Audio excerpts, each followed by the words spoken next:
And welcome to The Locker Room. We are into February now, a month to celebrate love, the Super Bowl and the return of the Champions League. Coming up on today's show, does Lionel Messi need to rest? And with footage released of Zidane's halftime team talk in last year's Champions League final, we asked the panel about any memorable locker room talks they were a part of. And now that the transfer window is shut, we pick out the best business of the January sales. We welcome back in Matteo Bonetti to the panel tonight. In the Italian seat. Listen, my invite has been lost in the mail, apparently, but thanks for having me back on. Good to see you. Thanks, guys. It's good to have you here. We're actually very glad to have you here because you were on the call for the first game that we're talking about tonight, which was Barcelona's game against Valencia in the Copa del Rey. They beat them 1-0 in that first leg Copa del Rey semi-final clash. After the game, there was a suggestion from Ernesto Valverde that his star player, Lionel Messi, may be carrying a little too much of the weight of expectation. He actually said, when Messi plays the ball, everyone expects many things from him. Sometimes it's too much because we have to let Messi breathe a bit. What does he mean by these comments? Go on. Well, judging from the game against Valencia, first off, Messi looks sharper. He looks quicker than I remember him in past years. He's working hard off the ball as well, and he did. The pressure, the first half from Barcelona is unlike any game I've seen this entire season. I have never seen a more one-way half than Barcelona against Valencia. Messi was brilliant. I don't know where those comments are coming from because it didn't seem like the teammates were deferring to him. Even when Coutinho came on, Messi was still getting the ball. Everyone was getting a piece of the pie. They were interchanging beautifully. I don't know where this is coming from. Messi looks settled. He looks wonderful. He's at his best football. These last few months for Messi, he's playing as good as he ever has in his career. So why throw any sort of doubt or negative? It's a pointless comment, though. But what does it mean? I think he's trying to protect him and give the impression, and I think it's a good statement because the way he states it, we need to let him breathe. Not we need to rest Messi, but just the rest of the guys, let's pick it up and help him a bit. And it just showed you for the winning goal, Mario, that piece of genius that just gets locked away and then he can just turn it like that. Amazing. So I don't think the comment was so bad. Yeah, I agree with you. I think it's an expectation. And I've done the same. I watch Messi. He'll go on a run, beat two people, shoots and it goes wide, and I go, oh, Messi, what do you do? And it's too much expectation. That's what he's saying. Correct. Every time he's on the ball, we expect him to do something brilliant. Yeah. I mean, if you can score or create a goal in a game like he did, I think it's a good game. And I guarantee a lot of the crowd would go, Messi didn't score today. Yes, he had one assist, but it's not enough. They expect so much in this my little opinion, genius. there's a totally different tale here. Yeah? Valverde and Messi have an incredible relationship. Let me give you some quotes from Messi, all right? We're more balanced without Neymar. He would rarely say that. I support Valverde. Changes us tactically. Very well armed in midfield, so stronger defensively.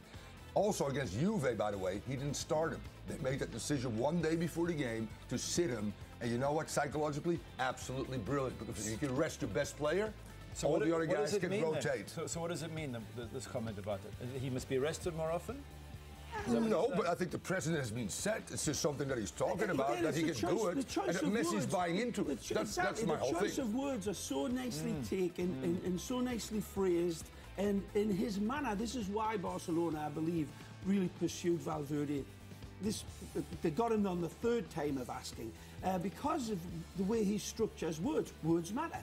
In the manner it wasn't delivered with barbs around him or threats or anything like that. Valverde's been super matter of fact. He steers away any sort of controversy. But with Messi, look at Ronaldo for a second. When he was getting arrested last season by Zidane, they would arrest him on away games so he wouldn't travel with the team. With the advantage that Barcelona have in the league, why not rest him a few times? They have bigger fish to fry in the Champions League. Even if he does rest him, that's great for the team. Rest him for the away games. Keep him in Barcelona. It's clever because although he's talking about expectation of him not scoring all the time, suddenly he's got people saying, but does he mean he should rest him? And I think he should. At 30 years of age, I agree with you 100%. He doesn't have to play all the games. You want Messi at his best, March, April, May. When European Champions League gets down to the business end, you want him at his best. At 30, he's played every minute of every La Liga game, and he's played in all 6 European Champions League games. I think that's too much. Didn't start against Juve. No, but he played in all but he didn't start. This is the first time he didn't start the whole season. He played every minute of I every agree with La that. Liga. But the precedence has been set already. This is not alarming. I agree with Gray. He's very smart in how he manipulates and puts it out there. You look at the way Messi plays as he has advanced with his. He's like Santa Claus. He only works when he has to, and he walks around the game so much, and he just can turn it on and produce the goods, and it always does. I mean, that genius you cannot contain for 90 minutes. And Messi, when he needs to, gone. Well, let's talk about a man at the other end of the pitch, Samuel Umtiti. His performance in that game against Valencia has seen his name hit the headlines today. Now, his contract renewal is said to be an absolute priority for Barcelona because his current release clause is 75 million euros and seen by many as far too low. He was described today in Marca, the Spanish daily, as La Liga's best defender. Is he? Yeah. Not even close. No, I think so. Not even close. Who would you put ahead? I'll take Laporte. I know he was sold right now over him any day of the week. I take Marquinhos. I know he plays at PSG. I take Rugani. So who's La Liga's best defender if not him? The youngest one, Jose Jimenez. 23. But it doesn't start. 23. He's a backup now for Atleti. Umtiti's done nothing wrong. And listen. Okay, I'll pick Varane over Umtiti. How's that? Thomas, you've seen a lot of generations of football. You know the defending's gone down a bit, hasn't it, with the center backs, especially when you see Virgil van Dijk, who's a good defender, going for 78 million euro. They have to keep Umtiti because he's probably even worth more than that. There's so few good defenders. I mean, how many defenders could? He's perfect. He's good in distribution. He's aggressive. What surprised me as much as anything is why the big fan fest now. Because ever since Samuel arrived at Barcelona, he's taken to it like a duck takes to water. He's looked extremely assured. And now after that first year where it's still taking Andre Gomes a little bit longer to fit in with the Barcelona way. With Umtiti, it was straight away, and he is getting better. The signs, for me, of Mascherano starting to emerge. We saw it in this last game, the speed in which he closes down, his developing relationship with Piqué, which is, Thomas, a really rather sophisticated one because of the way Barcelona play. There's so much to admire in this young man. Barcelona won't let him go. Does he? That's what I like about him at the back. He's a very good sort of almost like a covering defender. Piqué goes forward, he covers, he reads it well. He's got pace. He's very good in there. Here's a couple of stats for you. 78% he's won tackles and 76% heading duels. He's hard to get past, and I think he's a in the locker room shrewd on the last 4 weekends. We've actually hammered Umtiti. But you know why? I thought about that. It was Piqué who got Umtiti into trouble. Yeah. Who? Why? It's Piqué who got Umtiti into trouble. Umtiti is like in the left wing with Digne, and it's totally unbalanced and doesn't track fast enough. Come on. He's a very good player, but he's got a long way to go. He's no And we forgot you two guys. You two guys have forgot one little aspect on the ball. When he has the ball. But he's not so good on the ball. Very, very good on the ball. Gary, no, he's calm on the ball. He doesn't have the long ball like Piqué. He's not a Mascherano on the ball. Gary doesn't have the long ball that Piqué does. But hold on a second. You can't compare Atleti defenders with Barcelona defenders. Barcelona, with that high line, surely you want a defender like Umtiti, who's one of the quickest center backs in the league. If you put Diego Godin on Barcelona, I bet you he's exposed every single game because the guy can't run. He gets out flat-footed. He's fine with Atleti. Tracking. How do we compare Pele versus Messi, for instance? Perfect for Barcelona. He's quick. If I look at certain traits of a defender first and foremost, and now you can go, okay, Barcelona is different, then we got to put a set of circumstances, characteristics, skill sets to players based on the philosophy of the club. You know they're different. And which is correct. But Umtiti, guys, makes a lot of mistakes. Believe me, and Ray's right. It's so tough for two guys when the counter comes to make the right decision when you're passive. Absolutely. It has to be the system. Because if he plays Atleti, how many times is he going to get caught out? He's not going to get caught out because the team's going to a counter-attack. So you don't think he's that good, Umtiti? Is that what you say? He's a very good player. Don't get me wrong. But he's not the best. He's good in the air. He's good on cover. The criticism is that he makes useful mistakes still, like cost goals, like we've shown.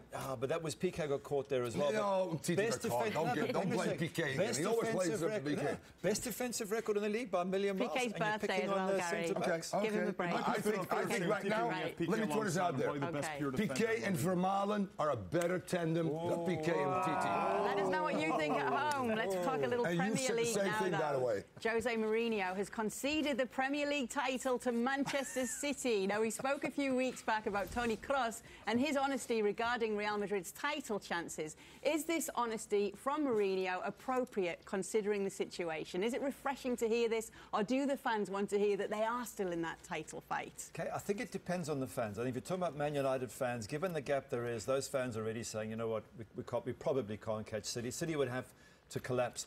If you're Real Madrid, you probably have all this honest stuff. You know better than I do, but you can't be waving the white flag at this stage. You have to say you can still win it until the last day. So I think it's a different fan culture, firstly. And secondly, I never know with Mourinho whether he's playing mind games, whether he's saying to City, you've got it wrapped up in the hope that City kick back and go, OK, season over, and they trip up. So with him, you've always got to wonder if there's another reason for what he's saying.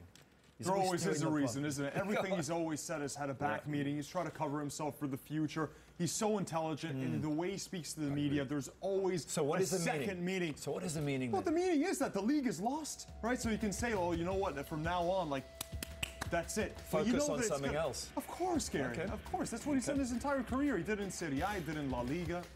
He is smart. December 30th, 0-0 against Southampton. We're not conceding. We're in this. 3 weeks later, we're conceding. And then the day before, he slacks his team, basically. But he makes a statement saying they're terrible against ridiculous defending. And then you tell them we can't win. I want to win. So is this I'm not the conceding. players? If I'm mathematically alive and I'm a winner, I play for Man United, I show up every day to win.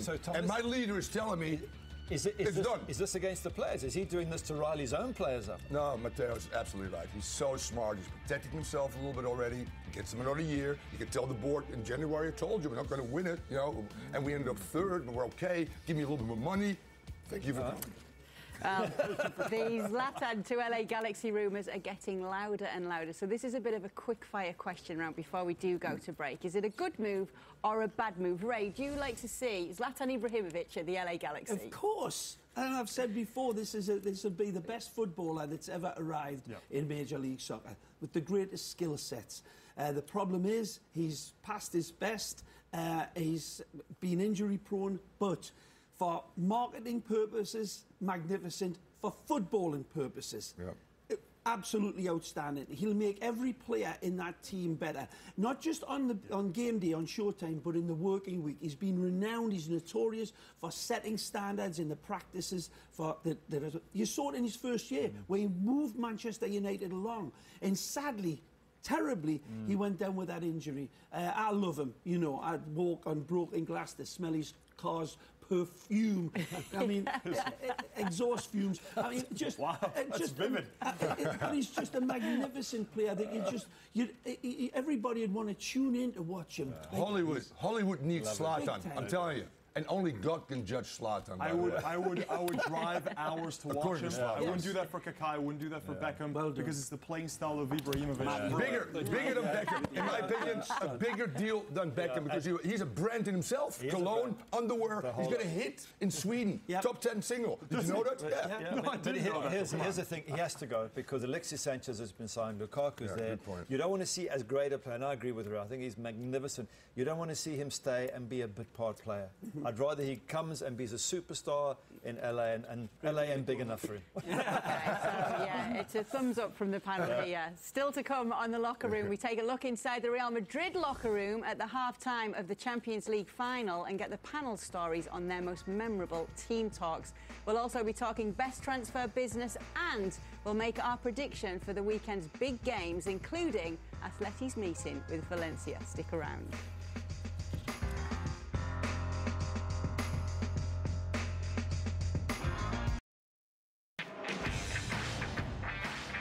Welcome back to the locker room. Real Madrid Television have released a new documentary which gives an in-depth look at the Champions League final against Juventus last year. It shows Zinedine Zidane's half-time team talk, which has proved to be of much interest to the world's media, and it really is pretty interesting stuff.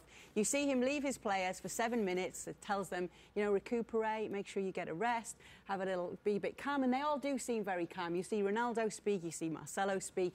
You see Sergio Ramos speak. Then he comes in to speak to them. He even takes the kind of command of the circle of the badge of Real Madrid that's in the middle. He kicks out the way, very elegantly, a few of the shirts, and then he starts his team talk. And they all seem very calm. He tells them, we're the best, we just have to prove it, we have to fight, we have to suffer together, we have to play as a complete team. And then he talks tactics with them as well. So it got us thinking. Have you guys had a memorable team talk in a locker room? Have you given one? Is there one you'd like to discuss right now? It just really made us want to ask the locker room panellists. The best one this. I heard was from a Dutchman, great coach that I had with the strikers called Cole van der Hart. And we're playing the Cosmos this night. And he came in right before the game and he says, guys, there is no way that you can beat this New York Cosmos team with the talent they have. No way. So go out and prove me wrong. Did you? And that was it. Did you? Beat them 5-3. No. There you go. Nice. No. Okay, well, that's a nice way. That's a nice way of doing it. So Alex is renowned as being tough, and in one of my first games for him, just before half-time, we conceded a goal. I sort of came for the cross, wasn't mine, shouted away. Colin Gibson didn't clear it. Come in the dressing room at half-time. So Alex walked up to me and says, the goal? I said, boss, I went for it, couldn't get it. It's Colin's. And he turned to Colin. And I've been told his nickname, Alex, was the hairdryer, and I didn't know why. Until I saw him put his nose to Colin's nose and scream at him. And Colin Gibson's hair was going back like this. And then I realised what the hairdryer was, and I tried at that moment not to laugh. I thought, don't laugh, this is going to be really bad. And as we were walking out, I looked at him, because I was a senior pro. I said, boss, what was all that about? He said, Gary, it's important to know which players to shout at and which ones to help. And clearly he felt he shouldn't shout at me, but he should get the best by shouting at Colin Gibson. And that's when I thought, wow, this is a clever man. So you never got the hairdryer? I never got the hairdryer. No. But you saw the hairdryer. Look at him. Of course not. Thomas. This was a speech, but it was at halftime, actually, in the Rose Bowl, 1979, LA Aztecs versus the Cosmos. And Cruyff walks in, quiet, he looks at me and screams at me, play me the ball. And I go, you're marked. When I'm marked, I want it even more. Magic. And then Rinus Migos comes over the top and goes, after you play, you stand still because you're not that good. Okay, fair enough. Seriously. And this is that kills you. You were better than that, pal. I did a halftime talk, though, as a coach for DC United in Colorado, third game in 9 days. The guys were dragging, high altitude, and I'm just trying to find a way to get them. So what I did is, I used to roll cigarettes for my dad. So I took this out. There's no tobacco. I don't smoke. Hold it up a little bit. Hold it up a bit higher. And I would roll it with one hand. Oh, yeah, I've which seen that. I told the guy, true, never done in the United States. Right. And I walked out, and we won 3-1. That was it. Wow. How about applied psychology? If I can do this, you can do that. Yeah. How about that one being effective? That's brilliant. We won't make you talk about that famous Liverpool-Milan game. Do you want me to mention it? Yeah. Because they were up at the half, right? Everyone's celebrating. Maybe the champagne's popping. They go out, they concede. All those goals to Liverpool, never the same. That's one that I know we saw the Real Madrid one. I would love to see that one videotaped. Because I bet anything that those players tuned out after that 3-goal advantage. Okay. The miracle of Istanbul. Yeah. The miracle of 2005. All right, it's been one of the most exciting transfer windows in recent history. But who have the panel picked as their best bit of business in the January sales? We'll start with you, Gary Bailey. Who have you gone for and why? I've gone for Jerry Mina, because they paid around about $12 million for him at 23 years of age, 6'4". He's going to be so useful at set pieces. Scored 6 in 28 for Palmeiras as a young man. So, I mean, it's a lot of goals from a central defender. If he plays, when Piqué retires, this guy will take over. If they get 6 years out of him, they'll be paying $2 million a year for what I think is going to be a world-class defender who scores you goals from set pieces. Very Great business. Thomas? Yeah. Arsenal net spent $10 million. Matteo, get Aubameyang, get also Mkhitaryan for free. But so if you get it free, you picked Mkhitaryan as your best bit of business. Absolutely. Why? Because he got thrown in, and he's a hell of a player. Absolutely. And Arsenal spent only $10 million because they got rid of all those guys you don't like. Yeah, Theo Walcott for $22 million, Giroud for 18, like. And what's his name for 33? That's 65. Aubameyang is 65 plus 10 for Mkhitaryan. Makes it a great deal. Milan sold him for €2 million. Ray Hudson. Did he? Coutinho. Big signing for the biggest club, along with Real Madrid in the world. Sorry, Man United. But, you know, wonderful player. When you look at the value that they got, a lot of people think it was too much money. Then you look at Paul Pogba, then you look at Neymar, and then you look at Costa. This was priced right in Barcelona. I knew it. They've got an absolute diamond of a player. Matteo. I'm going to go with a shocker really quickly. Gianpaolo Pazzini, just to make him happy. Just to make him happy with the Levante. No, but Pietro Pellegrini, the youngster, 17 years young, he goes to Monaco, to a club that's made so many youngsters really play at their very best, from Genoa to Monaco. Look forward to him. Yeah, okay. We'll be looking out for him. Born on beIN as well. We told you all about him back in September. Stay with us here on The Locker Room. The panel's predictions for games are coming next, including the Super Bowl. So stick around, because Gary Bailey can't pick a draw on this one. Get off the fence, Gary. I didn't get this. There's 3 results in football. A draw's one of them. I think you're entitled to get off the fence.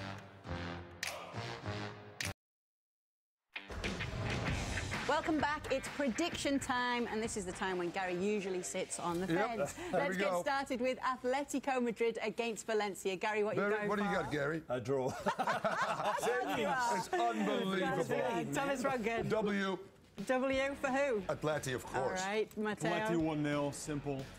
Ray Hudson. Atletico as well. 1 week to prepare with Simeone, 1-0. I did have a good think about it, but I did have to go for Atleti in this one, especially with Griezmann in that form. Let's move on to speak about Liverpool against Spurs. Gary. Go ahead, Gary. Draw. Draw. Yeah, see, Do you know why? Liverpool have lost two of the last 3. unbelievable. And Spurs are in good form. I'm picking Jurgen Klopp. Yes, Yeah. I'm with Thomas. Gary's former team, Liverpool. Right. So Ray's going for Liverpool as well. Somebody's got to go for Spurs. Good job that I am. They're unbeaten in their last 7 Premier League games, including a 2-0 win over United midweek. Last up, prediction for the Super Bowl. Is it the Eagles or is it the Patriots? Gary Bailey, what do you you can't got? have a draw now. Well, you actually can. I'm going for a draw. I'm going for overtime. Overtime. It's a knew draw. it. Talk about stirring the pot, I knew Gary. it. It's too difficult to call. Thomas, who have you gone for? Come on, go deep, Kronk. Go deep. Go deep. Brady. Oh, Metro. Get another one, Ron. Come on. Hey. Last one. Patriots, So what are you Thomas, saying? Matteo. Eagles, like Eagles, Dolphins no. fan. You think I go for the Patriots? Get out I'm of going here. for the Patriots. Ray. Eagles all the way. Eagles. Come on, guys. I'm really sorry. Since I've been in America, I know that when the Patriots get to the final, they win it. So I'm going to go for the Patriots for this one. There's you go. only one. Anyway, we must tell you, Barcelona are facing Espanyol again at the weekend. You'll be hearing Ray Hudson on the call for that one. So just quickly, we won't bring up the banners or anything. Who's going to win this one? Gary Bailey. Draw. I'm not going for the draw. Barca. But Okay. it'll be tight. It'll be tight. Barca. Messi doesn't start. 3-0 Barca coming off the bench. 69th. Nothing tight. Barcelona next. I think it'll be a lot more difficult, but I'll go with Barcelona. But the Parakeets are going to be going to be a red hot atmosphere there after what happened the last time. They beat them last time in this place. They could do it again. You know what? I'm changing my mind. What? I'm going with a draw. Why? Don't sit on the fence. I'm sitting on the fence. Milkshake. What just changed your That's what I mind? thought. What just changed your mind? Them parrots, the mascots of Espanyol. Oh, yeah, we like those, don't we? Because they've got a male and a female mascot, Have Espanyol, and Ray Hudson liked that. We'll show you those another day. Thank you so much for joining us on tonight's Locker Room. Make sure you join us all weekend for all our live games, and we'll see you on Monday. Well, there we go. Catch my pass for a touchdown. Yay! Oh,